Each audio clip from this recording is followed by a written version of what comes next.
It's Shay Lady. It's Shay Lady. It's Shay Lady. Ooh, I didn't see that coming. Ooh, I didn't see that coming. Ooh, I didn't see that coming. Shay Lady. Shay Lady.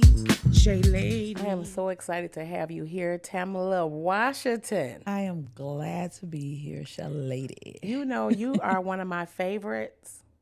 Don't start. You are. It's too soon to start. You always been one of my favorites. Oh, Down to earth, even though I know you are a true woman of God, transparent conversations. I'm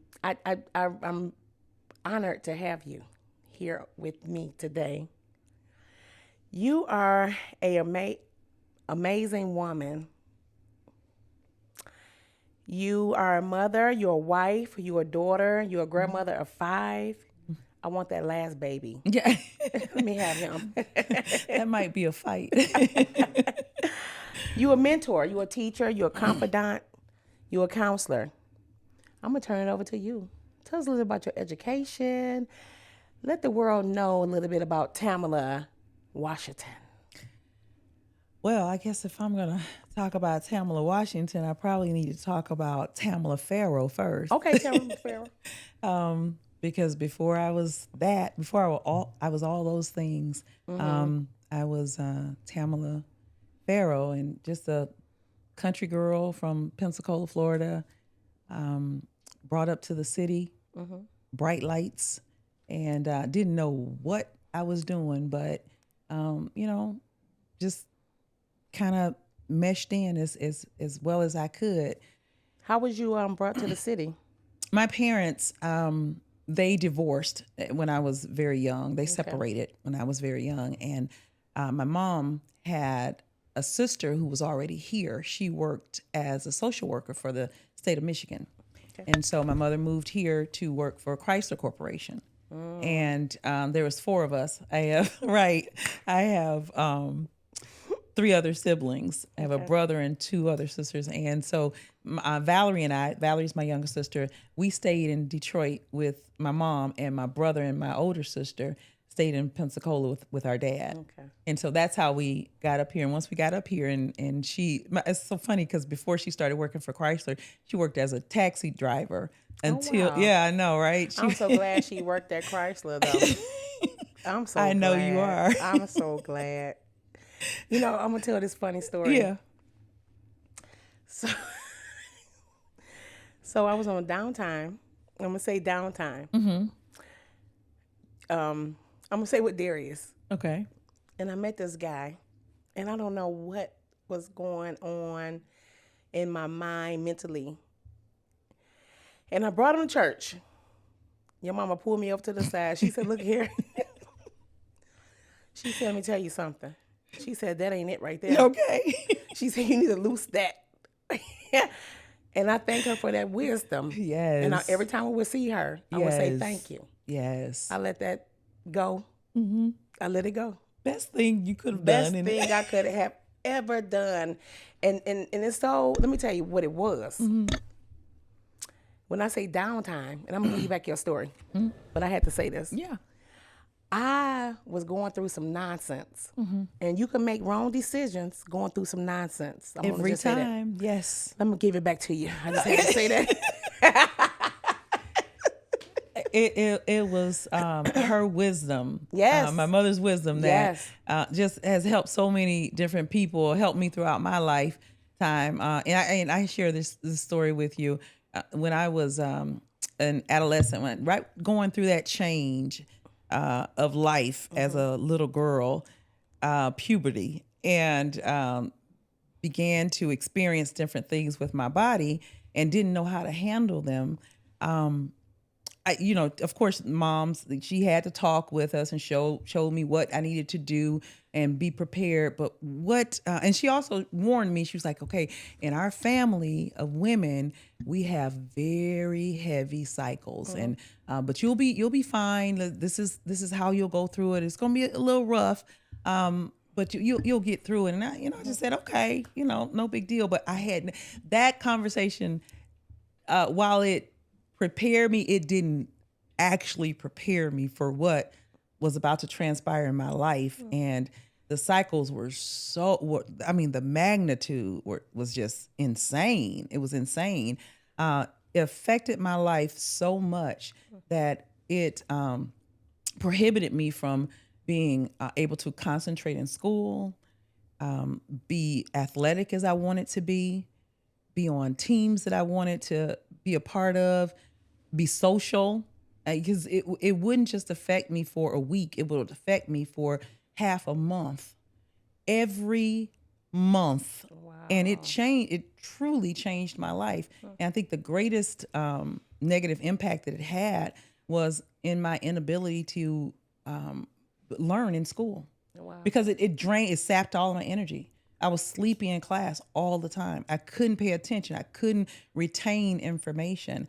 And it had such a consequential effect on my life all the way up through until college. Wow. Truly.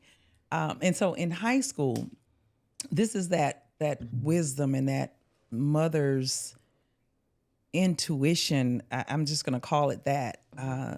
My mom, when she started working for Chrysler, she, once you go into the plant, once you clock in, that's it. You're there until that shift is over. That's it. Yeah. And when she would leave to go to work, that was it. She was on her way to work because you have to be there at a certain time. And so whenever my mom left to go to work, there was no turning around to come back. And one day I was getting dressed for school, and it was cycle, and I was just, I was in the bathroom, and she left to go to work, and I'm just hemorrhaging. And didn't know I was hemorrhaging. Had no idea. I was in the 10th grade. And I passed out.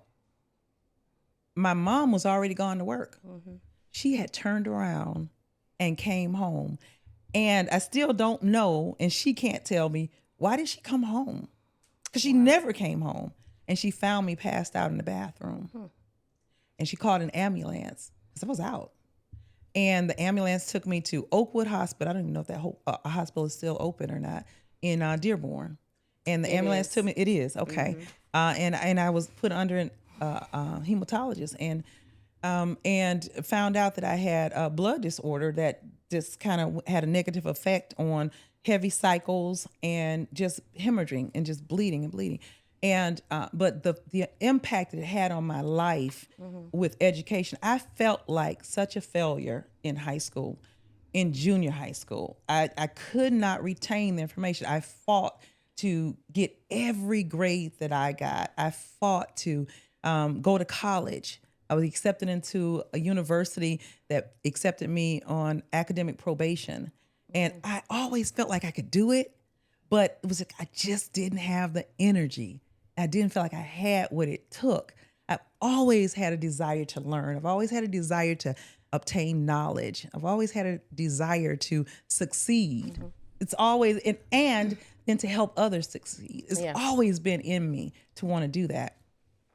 And so when I got to college and struggled with that, with same issues, the same inability to concentrate and focus and dealing with the heavy cycles, I fought so hard to finish college and to eventually obtain my degree and learn how to navigate through those changes, so that I was able to do some of the things that only God would have seen. Yeah, only God could have carved my path out that way. Because when I think about it, Shalonda, had I not had those issues, I think about Paul and the thorn in his flesh. Mm-hmm. Had I not had those issues, I might not have gone to that university. I might not have met that husband. That husband, honey. I might not have had those children. Yes. A lot of things, I consider. So, last week me and Robin talked about the plan. Mm-hmm. The plan is the plan. It is the plan. And so that was the plan. So reflect a little bit more on how, when you said it affects you,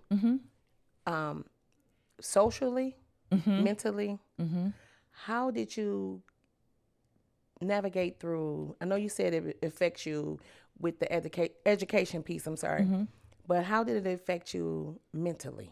Oh my goodness. I would get depressed. I had my daughter says it to me even now sometimes because I'm a little picky. I'm not a real stylish kind of person. Like I don't have the lady kind of thing. Yeah, I want them earrings. Well, okay, you can have those. Okay, but but she'll say, "Mom, you have body dysmorphia." Like because I've never just been out there like I'm gonna be fabulous and I can do this and wear that and just look.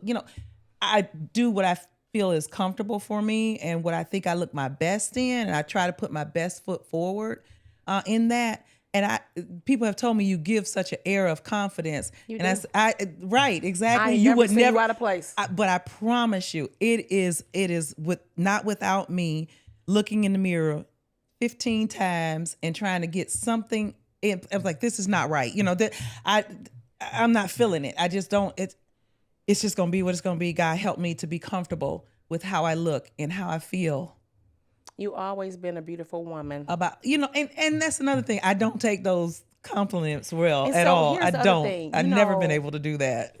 Growing up, and you came in like half of our lives when you and Pastor Washington joined True Light, and you never know who's watching you or admire you. I always looked at you as a woman of faith. I didn't know you didn't have confidence. You didn't display it. And so I think sometimes we don't see ourselves like people do. Right. People see us. And I would have never known that. I would have never known. And when you came up with them hats and stuff on and them heels and them nice dresses, I would have never known that.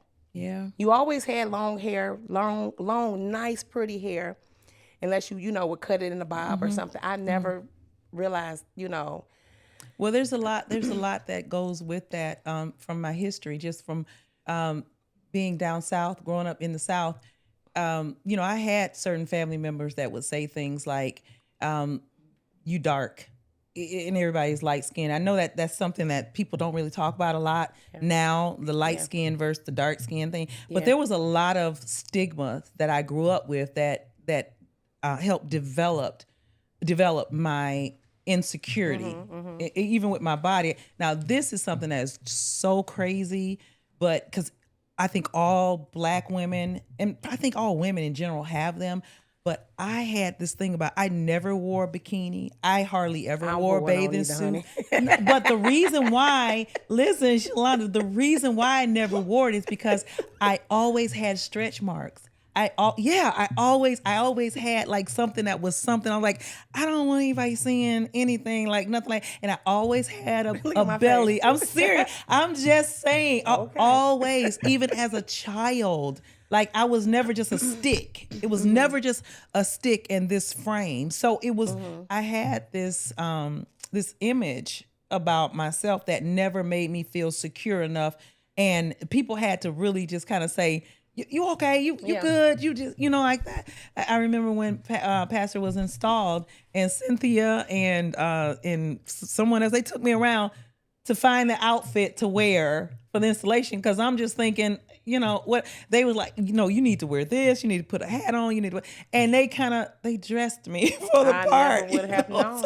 I promise you. I promise you. I never would have known. And I searched when I got my first big corporate position. I went and shopped and I looked at magazines to find the suits that I wanted to wear, and I wore the suits. Now I wore some of the best suits, and I would find them, but I had to see them on a mannequin first just to see how things put together. And even then I was like, are you wearing this right? This is not fitting right. So, but things, I've come a long way since then. I still do that because even when I got here, remember I told you, and it's I'm like, listen, I still do it is double takes, triple takes. I called my daughter from the back. I think we all do, but I would never have thought that you felt that way. You wear it well. You carry real well. What is wrong with me? What is something that you would want the listeners to really take away? I mean, you shared a lot of things. I think the about the woman cycle. Mm-hmm. It's a lot of young ladies that are struggling. I remember I had fibroids, didn't even know what was going on with me, and had a topic and a miscarriage, and then carrying the last one. And so it is mental. It does affect your mental state, and insecure, like you said. What do you want to take away? What do you want the listeners to take away? You know, I thought about from this. Yeah, I thought about this in regards to, because I know that still African American women, young ladies, still are dealing with some of the, excuse me, the disparities around healthcare. Yes. And not being able to access adequate health care. Now, I think that as caretakers, women, you know, even teachers, and that we cannot make the assumption that someone is not capable of learning. Yes. That they're dumb, you know, that they just don't have it, because everyone is capable of learning. And if there's something that is, if you see something, and I think there were a lot of cues that were missed, a lot of signs that were missed when I was in high school, in junior high school. I think you see a kid, a young girl who is eager to learn, that is sleeping all the time, most of the time in class, not able to grasp, and can't be participatory in gym as much as she would like to. Those are signs, those are cues that, you know, let's spend a little bit more time with them and let's educate it. And then there's find paths to kind of get them where they can navigate through that change of life, because it's not just the physical thing that takes place. It is the mental, it is a psyche that wears on you, and it causes depression, and it caused the insecurity that lasted me almost a lifetime. I mean, I'm almost 58. You know, and it's still, What? You don't look it, honey. Almost 58. How And the so kids it's do? still, oh, okay. What is it? I did it right? I think we're gonna leave that to them. Okay. So that's I guess that's one of the things that I would want them to take away from this discussion, that we know that these disparities still exist today. Yeah. And that is with the neglect with our young adults in school, and having the numbers seem to increase of young people deciding not to further their education, feeling like they are inadequate, feeling like they are not smart enough to make it. I'm gonna tell you, just a living testimony that if I can make it through college, through high school, through college, and then go on and get my master's, I promise you, there is not a person that cannot get it done. Yes. So, And so now, like, even when you were back in school, did you go to your counselor? Do you remember? No, No, I can 58, so I don't know. well, we did have counselors, but again, the counselors were more.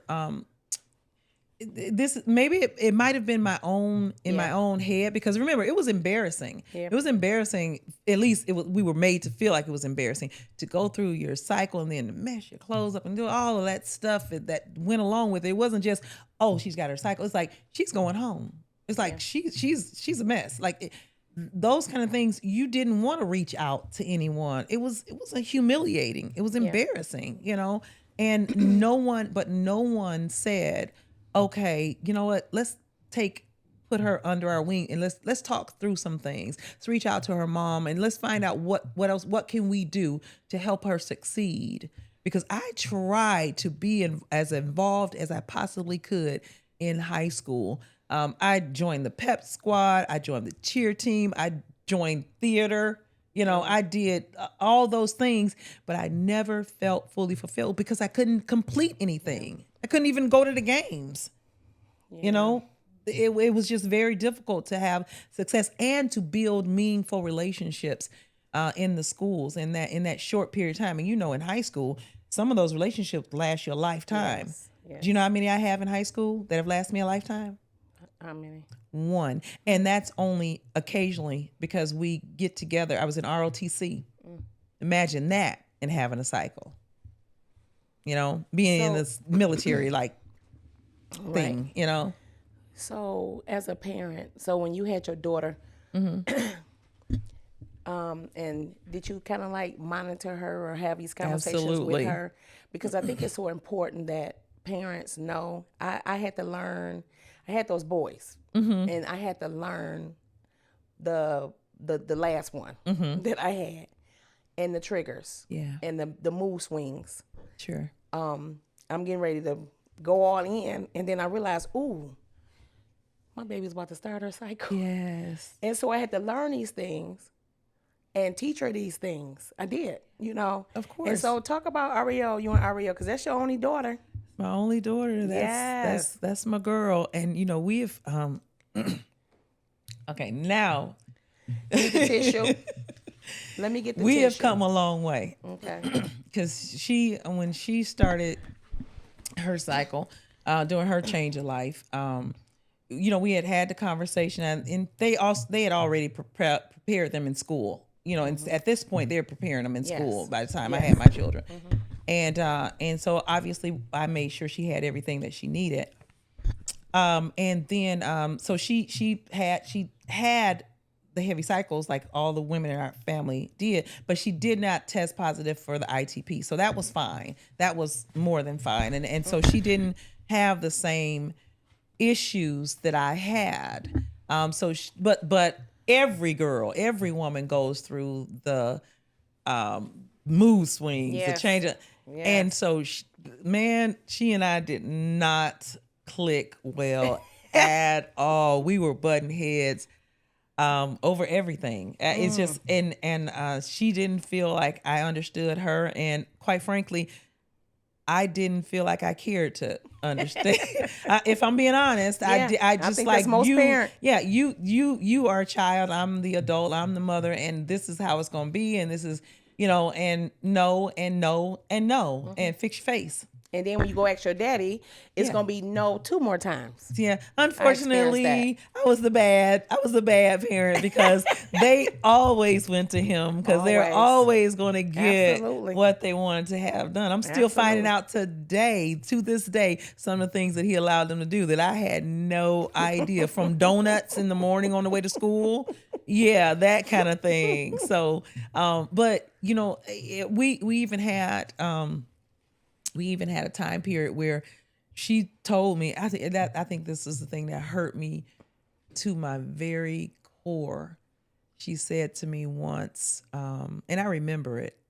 She said, "Mom, I just need a break from you." She was an adult, and she had moved out. She said, for my own psyche, I need a break from you." And it was a wake up call for me. I had become overbearing. I had become that mom that made comments like, you know, you just need to listen because I'm right, you know, and you don't have an opinion about this. I'm the one with the experience. I'm the one that, you know, you don't know everything. I do. And that was wrong. And no, I don't need to see a therapist. You need to see a therapist, kind of thing, you know. And I made some terrible decisions, and but since that her saying that is one of the things that helped me to realize that if I'm gonna have a real relationship with my baby girl that I love like crazy, like, you know, then I have got to change. I've got to treat her like the adult that she is and trust that what we've poured into her is not going to leave her, you know, and that as she continues to mature, that even though she doesn't see it now, as she gets older, it will come to good fruit. It will. Yes. And You so talking that's to what me. I'm experiencing now. You know, our relationship now could not be, I promise you, Shay, it could not be any better. Yes. It could not be any better. And it's not just because she's a mom and a wife. It happened before she, you know, it had to. Because otherwise, if our relationship had not gotten better and had not healed and mended, if it had, then when she did get married and have children, I would not be. You're part of it. Thank you. She could have been like, no. She's like, she would have like, I got my own now. Yeah. So I'm going to treat my child and my husband the way I want to without your influence, because you didn't respect me enough to try to understand where I was coming from and help our relationship to be better. But that comes from the love of God that was instilled in her and you. And like you said, you needed that time so you can be able to be where you all are at now. Most parents, some people cannot adjust to that, to even as parents come to ourselves and say, you know what, I am wrong. I'm going to give you your space. Yes. You go out here and do whatever you're going to do. Yes. Go on, prodigal son. Go on. And so I do like that. And I see it. I remember, let's talk about when we, just your whole family in general. Okay.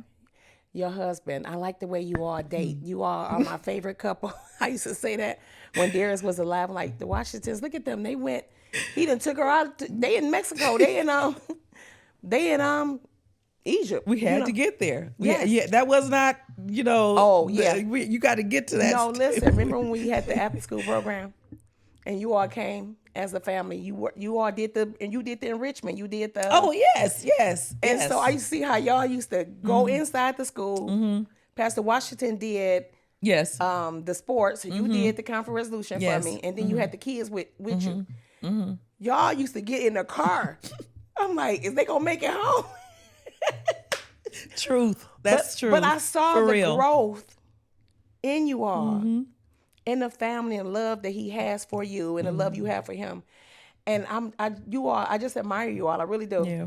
I do. Yeah, listen, anything worth having is worth putting in the work for, Yeah. right? You know, if anyone if I hear a story about, oh, we got it perfect, it's been That ain't easy true. on that, you can't say anything else to me. Nope. At that point, because I've tuned you out at that Right. point.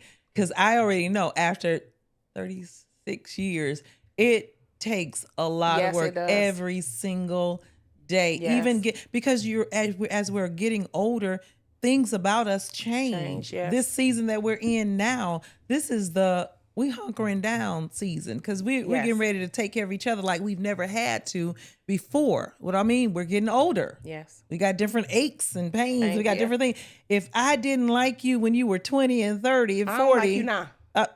60 and 70, Right. I don't like your chances, baby. I don't like it. So I don't know what we going to do. I don't know what you're going to Right. do. I don't know who's going to help you pull that diaper up, but and vice versa, right? Okay. You know, so but you know, and we laugh about some things that people Right. would probably think we are absolutely insane Right. to laugh about. But it's like, you know what? It's life, and we cannot be the only older You can't couple be. You can't that's be. dealing You can't with be. these And issues even as being a or pastor, whatever. even as a pastor and a first lady, you're going to go through some things. Absolutely. You're going to go through it. And so I'm just, listen, when I tell you I love y'all, and I'm grateful, I'm thankful that you came on with us I'm glad. Thank you. I'm to honored. share. Thank you. And I do believe somebody's going to walk away with trying to like build a relationship with their children, especially young ladies that may be struggling, even in the female realm, you know. And so, yeah. Yeah. Well, thank you. Thank you. I was nervous about receiving the invitation or accepting the invitation, but I'm glad that I appreciate it, and I'm humbled that you decided to extend an invitation to me. So thank you. Thank you. And I'm for so coming. proud of you, Shalonda. I truly am. I'm so proud of you. And I know this has not been an easy road for you or Now your I'm going to family. need this tissue. You keep Okay, going. I'm just saying that to every season, we don't know all of God's plans, but we know His plans are perfect. And even though sometimes they hurt to the very core, Yes, they do. to the very core, and it affects, everything you do and every step you take and every road that you go down. But we've got to trust God's plan in all things, and the way that you and your family are so gracefully going through this time, this transition in your life. It really is something to behold, and it's something that will help because I don't know what's down the road for me. Mm-hmm. I don't know what's down the road for, I know that what I went through in being, losing both my parents, Yeah. I still have my spouse. Yeah. The way that you guys are handling it, or I would say navigating through this season, as you continue to get strong, I continue to pray for you, and I know And I that appreciate your whole that. family is just beautiful. I know y'all are. I know Yeah. the prayers are being lifted up. I do know. Yeah. Yep.